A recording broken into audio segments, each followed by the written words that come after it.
Yeah, that's defo not in the film.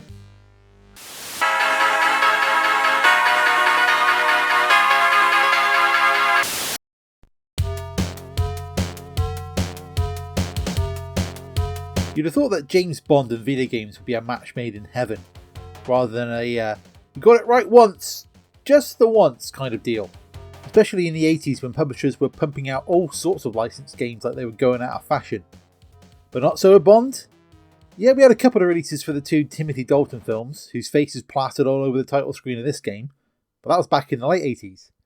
By 1993, when James Bond The Duel comes out, there's not been a film for ages due to all the various lawsuits and stuff going on with the studios.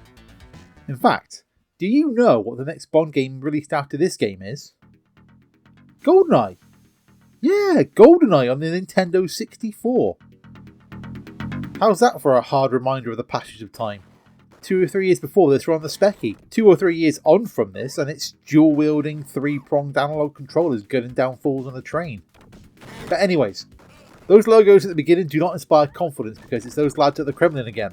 Last seen in episode 76 when they were supplying additional graphics to the Formula 1 driving game. But it'll all be okay, won't it? Pretty much, well, no, if we're honest. In the spirit of the time, it's a side-scrolling platforming and shooting game. But it's not exactly Contra.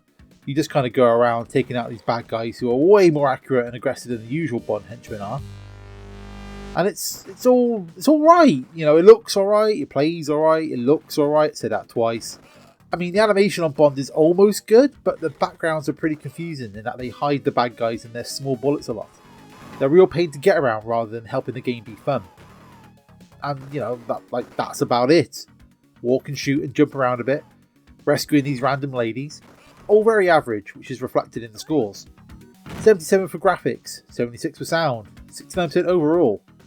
Those scores would be above average, but this is the early 90s, so they're all probably inflated a bit.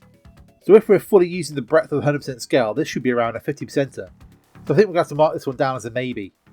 70% is too good for it, but factoring in score inflation is probably about right.